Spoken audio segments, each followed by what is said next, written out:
প্রিয় ভিউয়ার্স, শখের রাজা শেখ আমারের পক্ষ থেকে যারা আমার চ্যানেলের সাথে সম্পৃক্ত আছেন তাদের সকলকে প্রীতি ও শুভেচ্ছা জানিয়ে শুরু করছি আজকের নিত্য নতুন প্রতিবেদনটি। দীর্ঘ 15-20 দিন আমি একটু অফিসিয়াল কাজে ব্যস্ত ছিলাম এবং অসুস্থ ছিলাম, যার দরুন আমি খামারে আসতেও পারি নাই, খামারের তদারকি বা দেখাশোনা করতেও পারি নাই।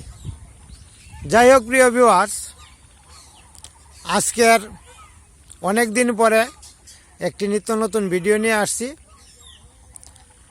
আমি আজকের যে গুরুত্বপূর্ণ বিষয় নিয়ে আলোচনা করব সেই বিষয়টাই হচ্ছে, অনেক ভিউয়ার্স আমাকে প্রশ্ন করে জানতে চাইছেন আমার ভিডিও এখন আপলোড কেন কম হয়, আর আমি হাঁস বিক্রি করে দিয়েছি কিনা, খামার বাদ দিয়ে দিয়েছি কিনা। আর একটা গুরুত্বপূর্ণ বিষয় হচ্ছে, এই ঈদুল আজহা উপলক্ষে কিছু হাঁস বিক্রি করেছি, এটা ঠিক আছে, কতগুলি করেছি, কিভাবে করেছি, এই বিষয়গুলি নিয়ে আজকে আলোচনা করব। যাই হোক প্রিয় ভিউয়ার্স, আমি অফিসিয়াল কাজে প্রথম 9 দিন ছিলাম ব্যস্ত, আসতে পারি নাই, আসবো বলে আসতে পারি নাই। দ্বিতীয়ত আমি সর্দি জ্বরে আক্রান্ত ছিলাম, এই কারণেই আমি বিছানা থেকে উঠতেও পারি নাই, আসতেও পারি নাই। এই দুইটা কারণেই আমি খামার থেকে অনেকটা বিচ্ছিন্ন হয়ে গিয়েছিলাম। আমার ছেলেই দেখাশোনা করেছিল, কিন্তু সে ভিডিও করতে পারে নাই, যার দরুন আপনাদের সাথে আমি ভিডিও আপলোড করতে পারি নাই। কারণ ভিডিওটা যেহেতু আমি আপলোড করি নিজে, ভিডিও করি আমি নিজে, ভাষ্যকারও আমি নিজে, সুতরাং আমি এই বিষয়টা আপনাদের সাথে আমি ব্যতীত আর কেউ শেয়ার করতে পারে না, যার দরুন আমি দিতে পারি নাই। আর একটা বিষয় হচ্ছে, খামার জগতে আমি আসি এবং থাকব, কারণ যে যাই বলুক আমার এটা শখের জিনিস, ভালো জিনিস। লাভ লসটা জানি না, তবে আমি যতদিন বেঁচে আছি আমি খামারের সাথে সম্পৃক্ত থাকব। যাই হোক প্রিয় ভিউয়ার্স, আজকেও সন্ধ্যাবেলায় ভিডিওগুলি করতেছি, হয়তোবা পরিপূর্ণ দেখা যাইতেছি কিনা ঠিক জানি না। এই যে আমার বড় হাঁসটা আছে, এখন ঈদুল আজহা উপলক্ষে গত রবিবারে 10টা হাঁস বিক্রি হয়েছে, সোমবারে 6টা, এই হলো মোট 16টা। আজকে মঙ্গলবার বিক্রি করি নাই, আগামীকালকে বুধবার মনে হয় 10-15টা হাঁস বিক্রি হবে, বৃহস্পতিবারে বিক্রি হবে, শুক্রবারও বিক্রি হবে। মোট 200 হাঁস বিক্রি করার পরিকল্পনা আছে, কারণ হাঁসগুলি অনেক হয়ে গেছে, বেশি হওয়ার কারণে কিছু বিক্রি করব। আর একটা বিষয় হচ্ছে, এই যে হাঁসগুলিকে রাখার জন্য এই যে ঘর দেখা যায়, এই যে মাটি কাটা ঘর, এখানে রাখবো, নতুন ঘর তৈরি করব। আর এইভাবেই চলছে।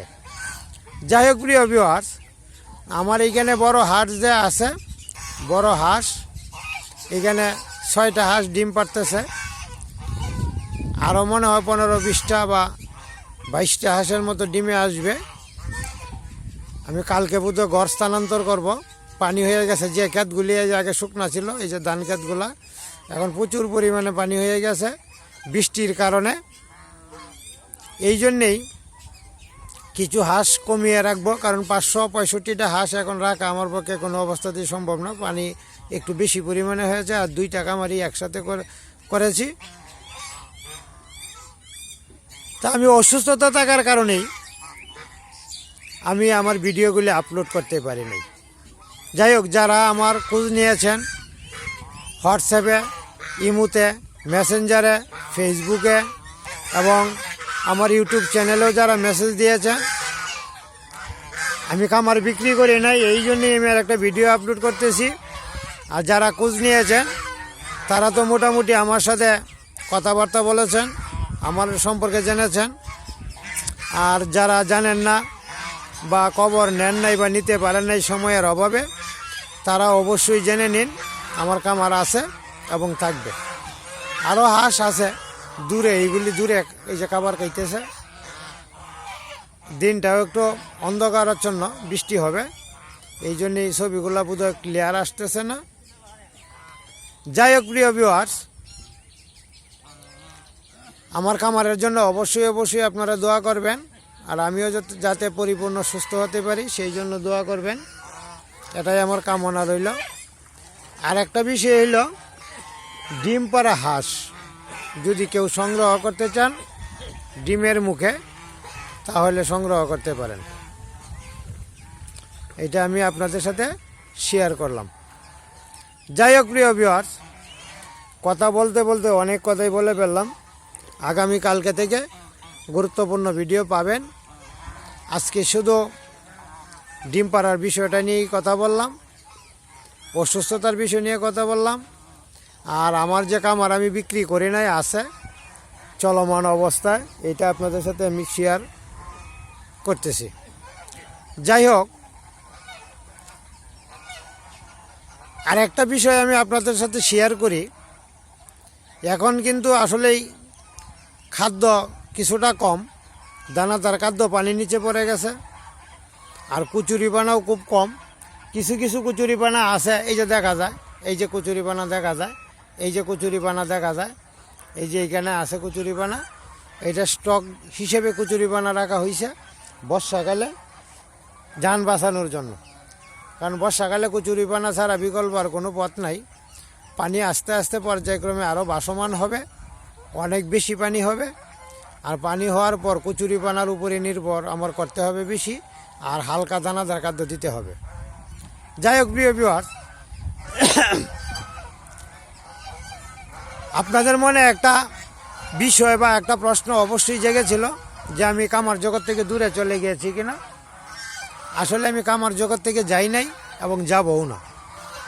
আমি যতদিন বেঁচে আছি, এই যে একটা মিটিং করছে এইখানে, এই যে হাঁসগুলি এখন মিটিং করতেছে, সবগুলি হাঁসই ডিমে আসবে। 6টা হাঁস অলরেডি ডিমে আসছে। আমি আগামীকালকে ডিমের ভিডিওগুলো অবশ্যই আপনাদের সাথে শেয়ার করব এবং দেখাবো। যাই হোক প্রিয় ভিউয়ার্স, খামার সেক্টর এটা শখের বসেই আসছি, এবং আমি যতদিন বেঁচে আছি বা শরীরে আমার শক্তি সামর্থ্য যতদিন থাকবে ততদিন আমার এই খামার সেক্টর অবশ্যই থাকবে। এটা বিক্রি হবে না, নষ্ট হবে না, এভাবে আমি রাখতে চেষ্টা করব যদি প্রাকৃতিক কোনো সমস্যার সম্মুখীন আমার না হতে হয়। এটা গেল একটা বিষয়। আর একটা বিষয় হচ্ছে, খামার সেক্টরের লাভ লসটা হইলে পরে আমি আপনাদের সাথে অনেক ভিডিওতে বলেছি, তবে আনন্দটাই সবচেয়ে বড় বিষয়। এই আনন্দটা ভাগাভাগি করার জন্য, সময়টাকে কাজে লাগানোর জন্যই, সকাল বিকাল সময়টাকে হাসি খুশিতে থাকার জন্যই আমার এই খামার সেক্টরে আসা। যাই হোক প্রিয় ভিউয়ার্স, কথা বলতে বলতে অনেক কথাই বলে ফেললাম। আবারও দেখা হবে, কথা হবে আর একটা নতুন ভিডিওতে। ধন্যবাদ সবাইকে, ভালো থাকবেন, সুস্থ থাকবেন।